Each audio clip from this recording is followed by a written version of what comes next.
મહાવીર ભગવાન એટલે કે તીર્થંકર છેલ્લા અવસર પીણી કાળના છેલ્લા તીર્થંકર એટલે કે 24મા તીર્થંકર મહાવીર સ્વામી ભગવાન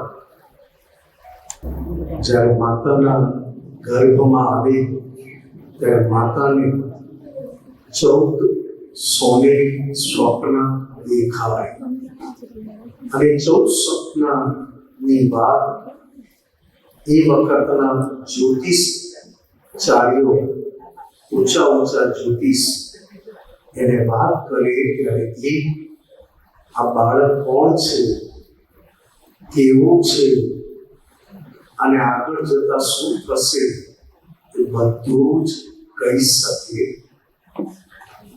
જન્મ તીર્થંકર ભગવાનનો જન્મ થતાની સાથે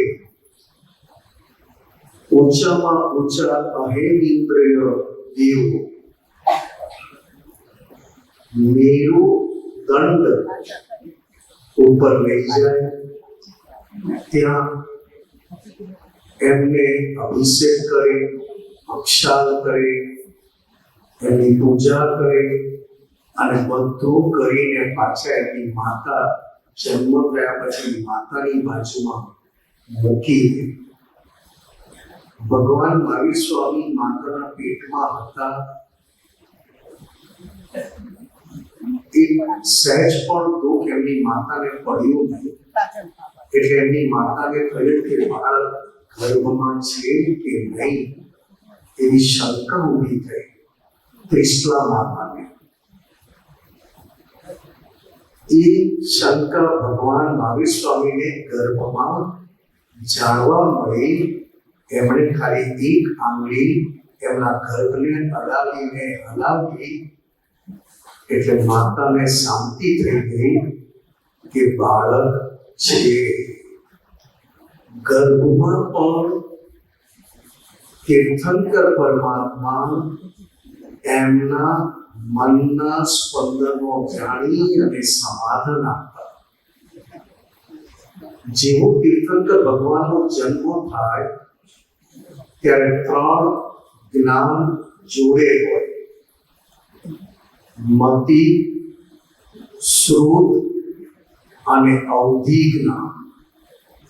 આ 3 જ્ઞાન જન્મ થતાની સાથે એ પોતે લઈને આવેલા હોય.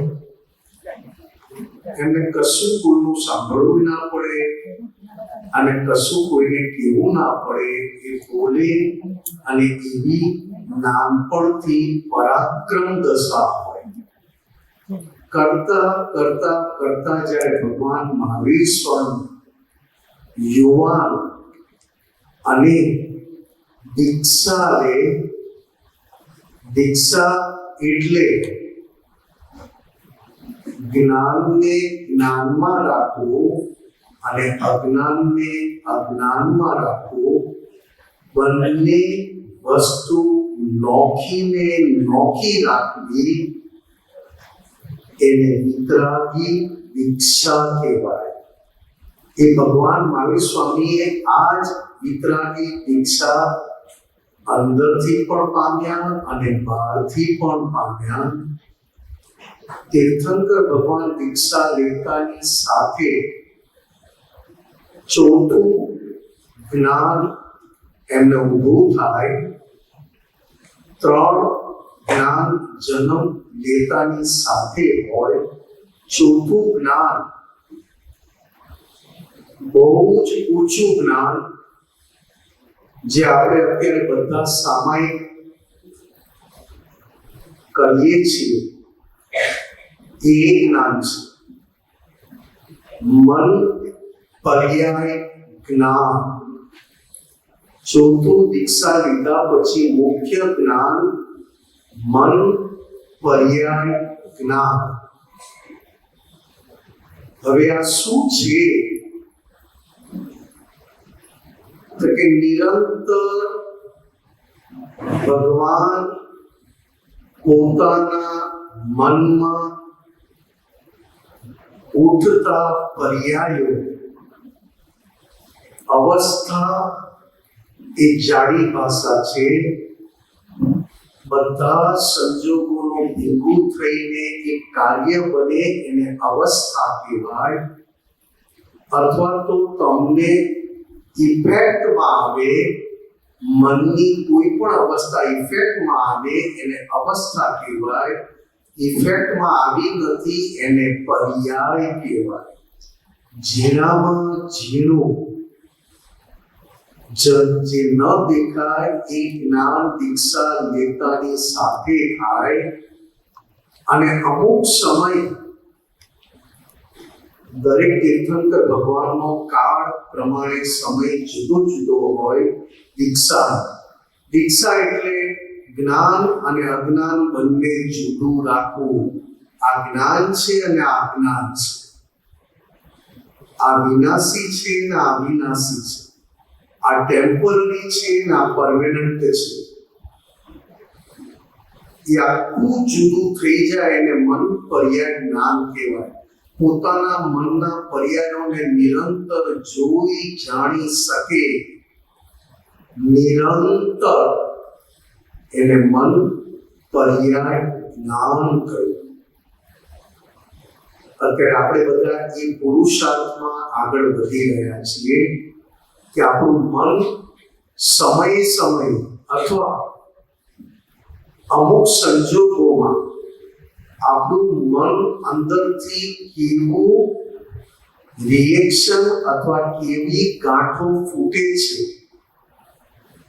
કેવી અસરો આપે છે, તેને હું શુદ્ધાત્મા થઈને મનની ગાંઠોને જોઉં છું. આ એક આપણો અત્યારે પુરુષાર્થ ભાગ છે.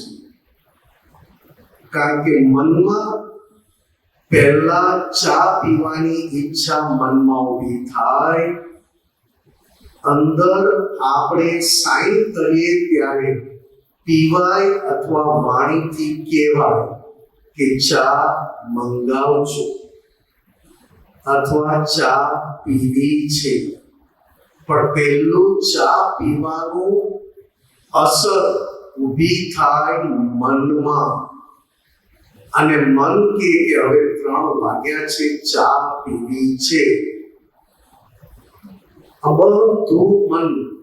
હવે મનમાં એક વસ્તુ ફૂટે તો ફક્ત મનમાં પડેલી ગાંઠ એક જ નથી, એમાં બુદ્ધિ પણ ભરેલી છે, ચિત્ત પણ ભરેલું છે, અને અહંકારના પરમાણુ પણ ભરેલા હોય. એટલે એક વારમાં મનમાં એક વિચાર આવે, ફૂટે, અસર આપે, ત્યારે મનના પરમાણુની અસર હોય, બુદ્ધિના પરમાણુની અસર હોય, ચિત્ત એ પ્રમાણે ક્રિયા કરતું થઈ જાય કે ચા અહીંયા મળશે, ત્યાં મૂકી છે, ત્યાં મૂકી છે. ચિત્ત ક્રિયા કરતું થાય, અને જેવું દેખાય એટલે પીએ એટલે અહંકાર ફક્ત પીધું એ ભ્રાંતિનો રસ ચાખે. આટલી બધી ક્રિયા. એક ચા પીવી હોય તો મનમાં પેલા ફૂટે, અસર આપે, આપણને એમ થાય કે માથું ચડી ગયું છે, મૂડ નથી, થોડી ચા પી લઈએ. આવું મનમાં ફટ ફટ ફટ બુદ્ધિની સાથે ફૂટે. એકલું મન ના હોય, બુદ્ધિ બતાવે કે ચા નહીં પીએ તો મજા નહીં આવે, માથું ચડી જશે. આ બધું બુદ્ધિનું કાર્ય. હવે જેવી દીક્ષા લે ત્યારે ભગવાન મહાવીર સ્વામીને મન પર્યાય જ્ઞાન પ્રગટ થઈ જાય. પોતાના ક્ષણે નીકળતા, મનમાંથી નીકળતા વિચારોને, એટલે કે ગાંઠો, એને જોઈ જાણી શકે. અને અમુક સમય જાય ને એમનો પરાક્રમ ભાવ કે હું મન વચન કાયાથી જુદો છું, એમાં પરાક્રમ હોય. જુદું ને જુદું જ રાખે, બોલવું પણ ના પડે. એ પરાક્રમ ભાવ પત્યા પછી કેવળ જ્ઞાન, જે પાંચમું અને છેલ્લું જ્ઞાન, એ કેવળ જ્ઞાન થાય એટલે ભગવાન તીર્થંકર ભગવાનના જન્મને પણ જન્મ કલ્યાણક કહેવાય છે. અને જ્યારે માતાના ગર્ભમાં દેવ યોનિમાંથી ચ્યવીને માતાના ગર્ભમાં આવે તો એને પણ ઉજવે છે દેવો ચ્યવન કલ્યાણક. ચ્યવન કલ્યાણક, જન્મ કલ્યાણક, દીક્ષા કલ્યાણક, કેવળ જ્ઞાન કલ્યાણક. આટલું બધું કે તારે તીર્થંકર ભગવાન જૈન કે ના, જીનેશ્વર કહેવાય, જેમણે અંદરના કશાયોને જીતી લીધા છે. હવે કશાયો રહ્યા નથી, એને જીનેશ્વર કયા. અને એ જીનેશ્વર પરમાત્માની વાણી 50 મિનિટ ડિરેક્ટ જે સાંભળે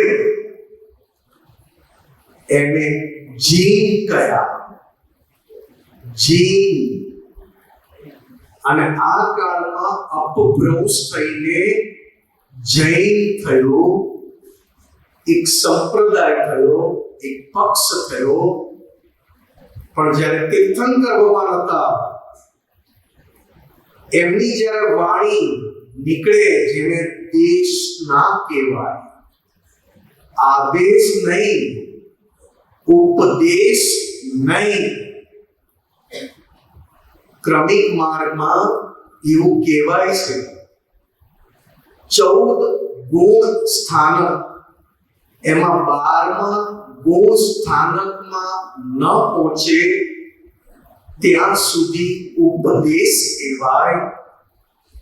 અને 5મા ગુણ સ્થાનક સુધી ના પહોંચે એ વાણીને આદેશ કહેવાય. આદેશ, ઉપદેશ અને દેશના. એ તીર્થંકર ભગવાનની વાણી જ્યારે કાળક્રમે માલિકી વગર નીકળવાની સંકેત આવે ત્યારે ઊંચામાં ઊંચા દેવો, ઇન્દ્રો, અહેમેન્દ્રો ક્યારેય કલ્પી ના શકાય એવી સમૂહ શરણની રચના કરે. અને સમૂહ શરણમાં લાખો કરોડોની સંખ્યામાં બેસી શકે એવી વ્યવસ્થા હોય. સાધુ, ગણધર, સાધ્વી, શ્રાવક, શ્રાવિકા, પછી કે પશુ યોનિ એટલે કે જાનવર ગતિ, આ બધા એ સમૂહ શરણમાં બેસી અને ભગવાનની વાણી એવી નીકળે કે દરેકને પોતાની રીતે, પોતાની પ્રકૃતિને આગળ પ્રકૃતિ વધે એ રીતે એ વાણી માંથી ફૂડ પડે, સમજાઈ જાય. એટલી બધી પારદર્શક વાણી, જેને દેશના કહી. એટલે ભગવાન પોતે કહેતા, અમારી, દાદા ભગવાન પોતાની વાત કરતા કે અમારી વાણી દેશના કહેવાય. એમનું સૂત્ર પણ છે અને એમની વાત પણ છે. અમારી સહેજ ઉતરતી હોય પણ કહેવાય દેશના. વિચાર કરો મહાત્માઓ, આપણને આ કાળમાં 24 તીર્થંકર ભગવાનનું ભેળું સ્વરૂપ, ભેળું ચારિત્ર, બેડું તપ એ આ દાદા ભગવાનના દર્શનમાં મળ્યું અને દાદા ભગવાનની વાણી આપણે બધાએ ખૂબ ડિરેક્ટ સાંભળવા મળી.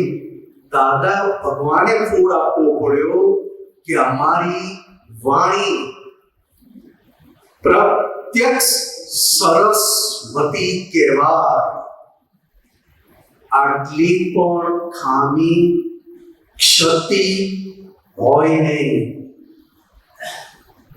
એ મહાત્માઓએ ડિરેક્ટ સાંભળી દાદા ભગવાનની સામે બેઠેલા બોલતા અને 24 તીર્થંકર ભગવાનનું ભેડું ચારિત્ર. ત્યારે જઈને આ કાળમાં આ કલ્યાણ થયું છે. હવે દાદા શું કહેતા? અમારી વાણી પણ સ્યાદવાદ અને તીર્થંકર ભગવાનની વાણી પણ સ્યાદવાદ. એ સ્યાદવાદ વાણી કેવી? એ પણ જીવનું પ્રમાણ આટલું પણ ના દુભાય અને દરેક જીવને આ સાંભળ્યા પછી આંતરિક પ્રગતિ થાય. કઈ ખંડન નહીં, મંડન નહીં, કશું જ નહીં. એવી સ્યાદવાદ વાણી, સ્યાદવાદ વર્તન અને સ્યાદવાદ મનન, આ ત્રણ વસ્તુ તીર્થંકર ભગવાન સિવાય જોવા ના મળે. તીર્થંકર ભગવાનની હાજરીમાં ને એમના પછી પણ કંઈક જ્ઞાની થઈ ગયા. તેમ છતાં દાદા કહેતા કે એમની વાણી પણ સ્યાદવાદ ના કહેવાય. અમારી વાણી સ્યાદવાદ કહેવાય. એક પણ જીવનું ખંડન મંડન ના થાય. એક જીવ માટે ક્યારેય અવળું નીકળે નહીં અને બોલ્યા પછી અવળું એનું થાય નહીં. દાદા ભગવાન કે મુઆ, દાદા ભગવાન કે નગોડ, દાદા ભગવાન કે ઘનચક્ક, દાદા ભગવાન કહેતા હરાયા ઢોર જેવો છે. આપતો પુત્રોને એવોર્ડ મળ્યો છે. બસ બોલે અસર થાય અને પ્રેમ વધી જાય. આ કઈ જાતની વાણી, આ કઈ જાતની વાત? આવું બોલે સાંભળીએ એક આપત પુત્રો ત્યાંથી ખસે નહીં. આ કયું ચારિત્ર, કયો તાપ અને કયું દાદા ભગવાનનું તપોબળ. એમના એક તપોબળમાં જગતનું કલ્યાણ સમાયેલું. એટલે દાદા પોતાનું કહેતા કે અમને આ સંઘ કે દાદા બેસી જાઓ તો અમે બેસી જતા, અને સંઘના વડીલ કે દાદા ચાલો તો અમે ઊભા થઈને ચાલતા. કારણ કે અમારે આ દેહનું આટલું પણ માલિકી પણ રહ્યું નહોતું. આવા દાદા ભગવાન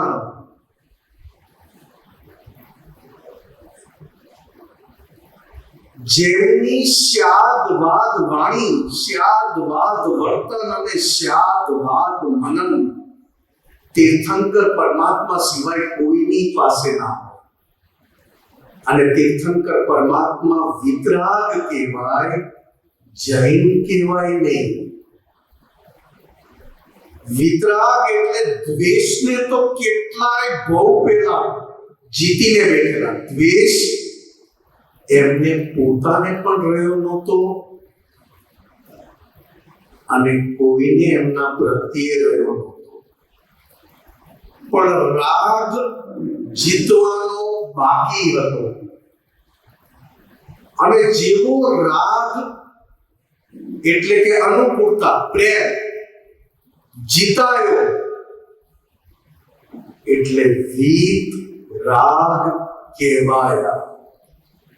આ જ વાત દાદા ભગવાને મહાત્માઓને કહી કે અમારી પાસેથી જ્ઞાન લીધા પછી તમે બધા મહાત્માઓ વીત દ્વેષ થઈ ગયા, દ્વેષ નીકળી ગયો. ચોક્કસ ગમો અણગમો રહ્યો, રાગ દ્વેષ નીકળી ગયા, પણ ગમો અને અણગમો એટલે કે લાઈક એન્ડ ડિસલાઈક આ રહ્યા છે. હવે આ 9 કલમો, આ 9 કલમની જાગૃતિ રાખી. દાદા કહેતા કે અમે 9 કલમમાંથી એક પણ કલમ ભંગ કરી નથી. અમારી ટોપ ક્વોલિટીની જાગૃતિ આ 9 કલમને સિન્સિયર રહેવામાં વપરાયેલી. 9 કલમમાંથી એક પણ કલમની અમે ખંડિત થવા નથી દીધું. એ જ વાત 9 કલમમાંથી એક કલમ આપણાથી ખંડિત થાય અને ખબર પડે કે આ ખંડિત થઈ એ જ ટોપની જાગૃતિ. દાદા પોતાના માટે કહેતા, અમારી અંદર દાદા ભગવાન થતા પહેલા પોતે દાદા ભગવાન સ્વરૂપ થયા નહોતા. એ પહેલા કહેતા, અમારી અંદરથી કોઈના માટે એક પણ કમ્પ્લેન રહી નહોતી. મહાત્માઓ સાંભળો છો ને? આ જાગૃતિની વાત સમજવા જેવી છે. આપણે કહીએ છીએ પુરુષાર્થની છે, પણ આ વ્યવહારમાં ખૂબ આપણી પ્રકૃતિને બહુ નિહાળવા જેવી છે.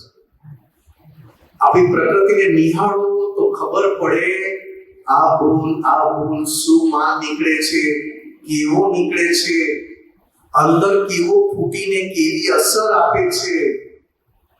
સમય વ્યક્તિને મળો ત્યારે અંદર અલગ અલગ ઇફેક્ટ આપીને બતાવીને ખાલી થાય આપણી પ્રકૃતિ. નિરંતર આપણી અંદરથી માલ નીકળે જ છે અલગ અલગ, પણ એવી જાગૃતિ કે દાદા ભગવાન કહે છે પહેલી અમારી જાગૃતિ, અમને કોઈના માટે, કોઈ પણ જીવ માટે એક કમ્પ્લેન રહી નહોતી. બીજું, જેમ 1958ની સાલની નજીક આવતા ગયા, થોડાક જ વર્ષ બાકી હતા અને કહ્યું કે હવે કોઈને અમારા માટે કમ્પ્લેન રહી નથી. શું દાદા ભગવાનનું અંદરનું નિરીક્ષણ, અંદર પોતાની પ્રકૃતિ જોઈને બોલતા હતા, બહારનું જોઈને નહીં સાહેબ. એમાં જૂના મહાત્માઓને બધાને અનુભવ છે અને ખબર પણ છે. એક ઉઘાડો દાખલો દાદા ભગવાને પોતાની પ્રકૃતિને ઓળખવા માટે આપ્યો હતો કે આજે આખા દિવસમાં મારું એક અપમાન કરશે તેને હું 500 રૂપિયા આપીશ. મહાત્મા જાણો છો શું વાત છે? આ કેવી ક્ષત્રિયતા! આપણે તો અંદરે ના બોલાય, આ જવાબો પણ શું પોતાની પ્રકૃતિનું ટેસ્ટિંગ જાહેરમાં કરે કે આજે આખા દિવસમાં કોઈ મારું એક અપમાન કરશે તો 500 રૂપિયા, બીજું અપમાન કરશે તો બીજા 500 રૂપિયા. દાદા ભગવાન સવારથી સાંજ સુધી બેઠા, એમના મુખેથી સાંભળ્યું હોય ને શું સન્માન! એ તો ત્યારે ખબર નહોતી પડતી, સાંભળતો તો ત્યારે કઈ નથી, મજા લેતા સાંભળવાની. આ તો બની ગયા પછીની વાતો.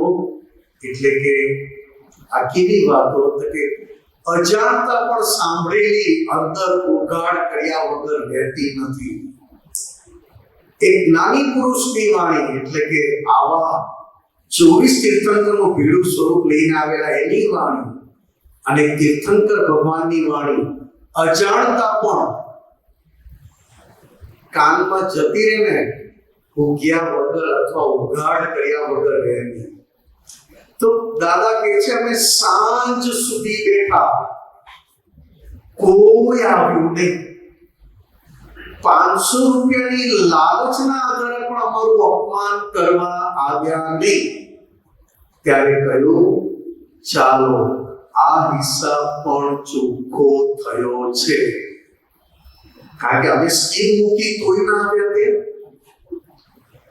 આજથી 50 વર્ષ પહેલા મને 500 રૂપિયા એટલે શું ખોટ આવે? કેવું કે જેવું તેવું છે. તો કે અમને કોઈના માટે કમ્પ્લેન ના રહે, એ આવા છે, એ આવા છે, એ આમ છે, એમણે આવું કર્યું. જાણે ત્યાં પ્રકૃતિની ટેસ્ટિંગ જ કરી. લૂંટવા આવ્યા તો લૂંટાવા દીધું, છેતરાવા કોઈ આવ્યું તો છેતરાવા દીધા. પોતે છેતરાને પણ છેતરાવો કે જોઈએ તો ખરા હજી આમાં માલ કોઈ ફૂટીને અસર આપે છે. એક પછી એક પછી એક પછી એક. પછી કહ્યું હવે કોઈને અમારા માટે કમ્પ્લેન નથી રહી. એટલે અમને અંદર બહુ સુખ આવતું હતું, બહુ સુખ આવતું હતું. કઈ પ્રકાશ થશે, કઈ પ્રકાશ થશે કરતા કરતા હમણાં 2 દિવસ પહેલા કમલેશભાઈ વાઘ ડોંગરી, કારણ કે દાદાનું કર્મ ક્ષેત્ર એ તાપી લાઈન નાખી. વાપી થી તાપી, એમાં તાપી સુરત ડિસ્ટ્રિક્ટ કહેવાય. એ વાઘ ડુંગરી પર અમે જઈ આવ્યા, પણ અમે બધા ભેગા થયા કે ટેસ્ટિંગ માટે નહોતા ગયા, જોવા કે આવ્યું કે નહીં, ક્યાં એક્ઝામ જોયું સાહેબ, કેવું પડે. એ તો 60 વર્ષ પહેલા ગયા હતા. અત્યારે તો મારી ગાડી ડાયરેક્ટ એની પર ગઈ, ડુંગરી પર. એ કેમ ના ગયા એ જાણે દાદા. એ આપણે વાત કરી કે છેલ્લે ભાઈનું ને આનું એ બધું જોયું અને ટેસ્ટિંગ કર્યું. પછી ખબર પડી ગઈ કે આ જીવ થોડું છે, અને પછી આ અજવાળું થયું. તો કે અમે જાણતા હતા કે કંઈક પ્રકાશ થશે, પ્રકાશ થશે, પણ આવો પ્રકાશ થશે એ અમને પણ ખબર નહોતી. કેવી કેવી નિર્દોષ વાતો અને કેવી હૃદયસ્પર્શી વાતો. એક વાત યાદ આવી, નાની વાત છે. તીર્થંકર પરમાત્મા મહાવીર ભગવાનના સમયમાં સમોસરણ યોજાયેલું અને મહાવીર ભગવાનની દેશના ચાલતી હતી. વિચાર કરવા જેવા છે હા સાહેબ. લાખો લોકો સાંભળી શકે, કરોડો લોકો. ત્યારે સાઉન્ડ સિસ્ટમ નહોતી. જવાબ એવા એ પછી પાછું ડાયવર્ટ થઈ જશે વાત આખી. હવે એ સારું સરળ ચાલતું હતું, દેશના ચાલતી હતી, અને એક અઠંગ ચોર કોઈ પકડી ના શકે. ના ભૂલી ગયો સાહેબ, હા ચોક્કસ જઈ છું. બરોબર, આ બધું અમે છે ને ઉપાસમાં પાકું કરી દીધું. આના માટે બેસાય તો બે કેમ ના? એના ખાનદાન આખું ચોર, અને એનો ધર્મ ચોરી. શ્રેણિક રાજાના દીકરાએ કેટલી યુક્તિ કરી, કેટલા ડ્રામા કર્યા, કેટલું બધું કર્યું, તોય આ ચોર પકડાયો નહીં. એવું કર્યું છે, સાંભળો તો તમને થાય કે શું વાત કરો છો. એ વાત જાણો તો તમને એમ થાય કે હવે કેમેય નહીં પકડાયા. એને બેભાન કર્યો અને હોશમાં આવ્યો ત્યારે સ્વર્ગ જેવું વાતાવરણ કર્યું. શ્રેણિક રાજાના દીકરાએ, કારણ કે ત્યારે શ્રેણિક રાજાનું રાજ્ય હતું, સ્વર્ગ જેવું, અને એને કહ્યું કે તું સ્વર્ગમાં આવી ગયો છે, તે કોઈ ખરાબ કામ કર્યા નથી. આ બધી વાત. હવે આ પ્રસંગ થાય એ પહેલા એના મા બાપે બધા કીધેલું, બધાની વાણી કાનમાં નાખજે, પણ આ જે બેઠા છે તીર્થંકર, એની વાણી કાનમાં જવા ના દઈશ. જો ગઈ તો તું આપણો ધર્મ અભડાવીશ. એટલે ચોક્કસ ચોરી કરતો આવતો તો, અને જોયું કે તીર્થંકર ભગવાન દેશના ચાલે છે, બધું ગજવામાં નાખીને બે આંગળી નાખી દીધી, બરોબર દાબીને જ્યાં કરે પગમાં કાંટો વાળવો. કાઢવો કેવો? એટલે એક કાનમાંથી આંગળી કાઢીને કાંટો કાઢે ત્યાં સુધીમાં 4 વાર ઘૂસી ગઈ.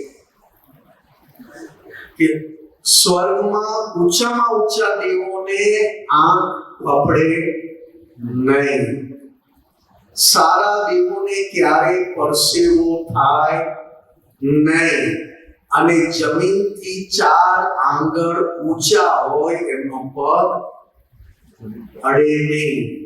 અને ચોથી વાત પડછાયો. જોયું બધા? ખરેખર પણ આ જોવા જેવું છે. જો નોતી સાંભળવીને કાનમાં ગઈ, જો પડછાયો, દેવોને પડછાયો ના હોય, કારણ કે એમનું શરીર આપણા જેવું ના હોય. વૈક્રિય શરીર કહેવાય. વૈક્રિય શરીર એટલે ખૂબ પારદર્શક અને ખૂબ સુગંધી વાળું. એટલે દેવીઓને સુગંધી બહુ ગમે. એના આધારે જ અગરબત્તીઓ કરે છે, ધૂપ નહીં. આપણી અગરબત્તી તો કેમિકલ વાળી. અમદાવાદમાં બાપુનગરમાં પીપળા ભરેલા હોય, બોલો કઈ જોઈએ? ગુલાબ ત્રાવા નાખીને સૂકવી.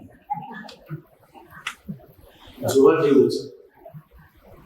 તો કે 4 વાર દેવો ઉપર સ્વર્ગમાં આવવું હોય, સ્વર્ગમાં દેવોને આવવું હોય, બંધ કાંટો કાઢ્યો અને એ ટાઈમમાં એને બેહોશ કરીને એની ગુના કબૂલ કરવા માટે શ્રેણિક રાજાના પુત્રોએ સ્વર્ગ જેવું રચ્યું અને કહ્યું કે તું સ્વર્ગમાં આવ્યો છે, તે બહુ ઊંચા કામ કર્યા છે, અને હવે તારી પાસે ટાઈમ છે, કોઈ ખોટા કામ કર્યા હોય તો બોલી નાખ, તો સ્વર્ગમાં તને વધારે સમય મળે. એને થયું, ઓહો શું વાત છે, તો બધા મારા ખરાબ કામ કહી દઉં, જેથી આવું સુખ ક્યાં મળે? આવું સુખ હતું જ નહીં નીચે, તો સ્વર્ગમાં આવ્યો છું ને આવું. તો કહ્યું કેવા જતો તો તૈયારી હતી એને જોયું આની આંખ કપડે થોડો પડસ્યો છે જમીન પર પગ છે પડછાયો છે કઈ રમતરમાઈ છે હવે આ ચાર વાત એને સંભળાઈ અને જોયું તરત કીધું મેં પૃથ્વી પર કોઈ ખરાબ કામ કર્યા નથી તરત શ્રેણી રાજા બધું કાઢી ફેંક એના છોકરાએ હાથ તારી આઈ ચાલ નકામી ગઈ ત્યારે ચોર કે છે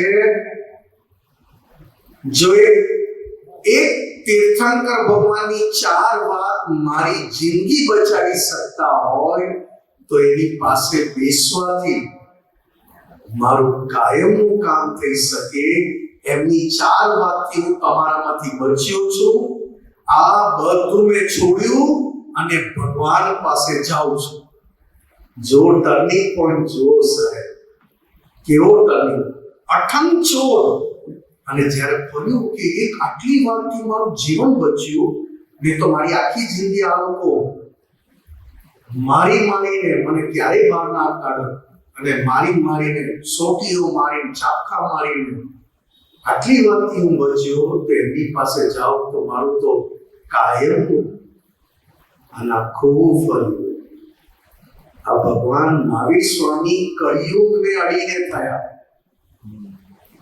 કળિયુગને અડીને આપણું આ ચોક્કસ એમને આયુષ્ય વધાર્યું તો કળિયુગ ના બેસે મેં કીધું સારું થયું એમને ના વધાર્યું ને તો દાદા ભગવાન ના બોલ્યો તમને અરે દાદા ભગવાન ઘેર બેઠા એવા સુખ્યા કરી ગયા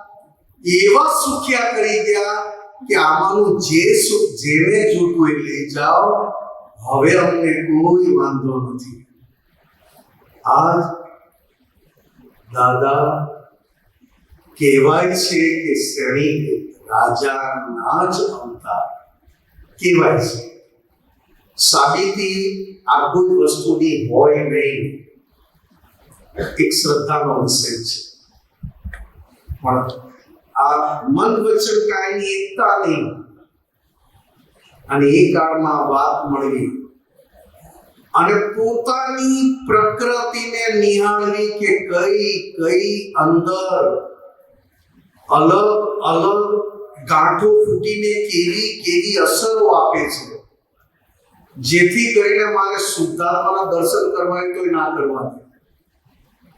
કરવા દે આપણે કહીએ છીએ કે સામેવાળો અટકાવે છે તમને શુદ્ધાત્મા જોવામાં કોણ અટકાવે છે કે અંદર કઈ એ જ એટલે આ પર્યુષણ નિમિત્તે પણ ભગવાન મહાવીર સ્વામીને જન્મ કલ્યાણ સ્વરૂપે ઉજવે છે કે હતા ત્યારે ઓળખાણ ના પડી સાહેબ આ બહુ મોટું છે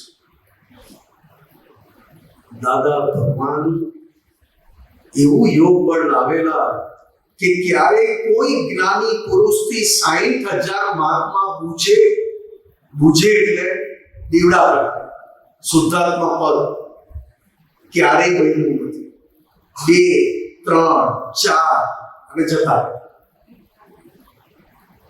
તીર્થંકર ભગવાન કે એક જેવા કાળક્રમે પામેલા છેલ્લે તીર્થંકર ભગવાન મહાવીર સ્વામી થકી બહુ ઓછા જણા પામ્યા અને આ અપવાદ 60,000 મહાત્માઓએ આ દીવડો પ્રગટાવ્યો દાદા ભગવાન વારંવાર બોલતા 60,000 એટલે દાદાએ કીધું અમે આ કાળમાં મહાવીર છીએ આ વાક્ય કૃપાળુ દેવે પણ કહ્યું હતું એમના પોતાના માટે કૃપાળુ દેવ એટલે શ્રીમદ રાજચંદ્ર કે અમે આ કાળના મહાવીર છીએ ચાલો આ તો વાત આજ પાણું લાવ્યા એટલે બધું લાવો હવે એ લોકો તો પેલું ટાંકે ને કારણ કે સુઈ ગયા હોય જગાડવાના પાછા ઊંચા કરવા બધું કપડું તો નવું છે ને કે એ પાછું એવું જ છે ના પટેલિયા ઉજવે ભાવથી અને બીજા બધા બહારથી ચોખાય કારણ કે જે હોય જેવું પણ એક ભાવ પૂરી શકે એક ખાસિયત છે કારણ કે આ પ્રકૃતિ પાસે મહાવીરની ભજના કરાવી સહેલી છે અને આ બધી પ્રકૃતિ પાસે મહાવીર ભગવાનની ભજના કરાવી એટલે પ્રકૃતિને ક્ષત્રિય બનાવવાનો ગુણ જે ભગવાન વિતરાગ કહેવા માંગે છે એ ગુણનો થાય કારણ કે મહાત્મા થયા છીએ એટલે નિષ્પક્ષપાતી થયા બધા આપણે અને વિતરાગ માર્ગના આપણે બધા મહાત્માઓ ક્ષત્રિય કહેવાય પણ ક્ષત્રિય કઈ ભાષામાં કે દાદા ભગવાનનું આખું જીવન ચરિત્ર વાંચી લો દાદા ભગવાન થતા પહેલાનું જીવન ચરિત્ર વાંચો તો એને વિતરાગ ક્ષત્રિય કહ્યા આખું તમે જુઓ એમની વાતો કેવું છે આપણી હિંમત આજે આખા દિવસમાં કોઈ અપમાન કરશે તો હું બુંદીનો લાડુ ને એમાં 1 રૂપિયો દાબીને આપીશ તોય આવે ને આપણો હિસાબ એવો છે 8-10 આપી જાય કારણ કે ના 10 લાડુ લે 10 રૂપિયા તો થઈ ગયા પાછા ઘરના બીજા 5 ને મોકલે કે જ્યાં 10 ગાડી આપ્યા હોય તો 100 થઈ જશે આપણે 100 રૂપિયા આવી જશે આ કે આપણો હિસાબ જ એવો છે એટલે આપણે વાત કરી હમણાં આપણ તો જે ભેગું થયું એ જ જાણવું કે આ ભેગું થયું એટલે પ્રકૃતિમાં શું બાકી છે ખબર પડી પ્રકૃતિમાં કયો માલ ખાલી કરવાનો બાકી છે એ સામે કેવું નિમિત્ત મળ્યું એના પરથી આપણી પ્રકૃતિ ઓળખાય કે હજી આ દુકાનમાં આ માલ છે તો જ ગ્રાહક આવે ને તો કોઈ નવરું નથી એક અપમાન કરવા માટે નવરું નથી ભૂતગલ જાણ્યો જો એક જ ભૂતગલ જાણ્યો મહાવીરે જ્ઞાન પ્રકાશ્યો સંકેતે સિદ્ધિ જ સાથ મહાવીર ભગવાન દીક્ષા લઈને થોડું જ્ઞાન થાય છે ત્યાં સુધી વચ્ચેનો માર્ગ તપનું ગાળો છે આપણને પણ આજે વિજ્ઞાન પ્રાપ્ત થયું છે એ વિજ્ઞાનથી આપણને આજે વિજ્ઞાન પ્રાપ્ત થયું છે એ વિજ્ઞાનથી જેમ છે મહાવીર ભગવાનનો જેવો તપ હતો તપ કલ્યાણનો જે એમનો યોગ હતો એ આ આપણો તપ કલ્યાણનો યોગ છે આપણું વિજ્ઞાન દાદા ભગવાનની કૃપા સંસારમાં રહીને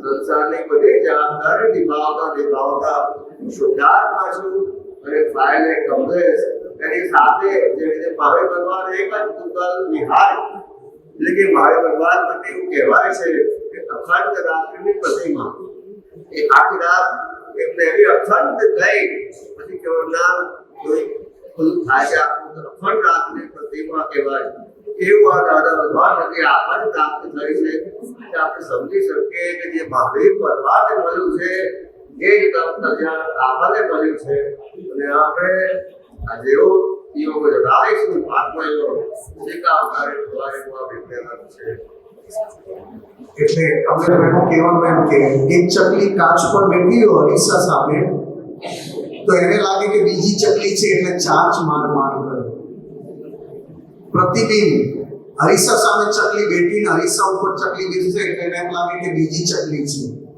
એવી ભ્રાંતિ ઊભી થાય તો કે હું જ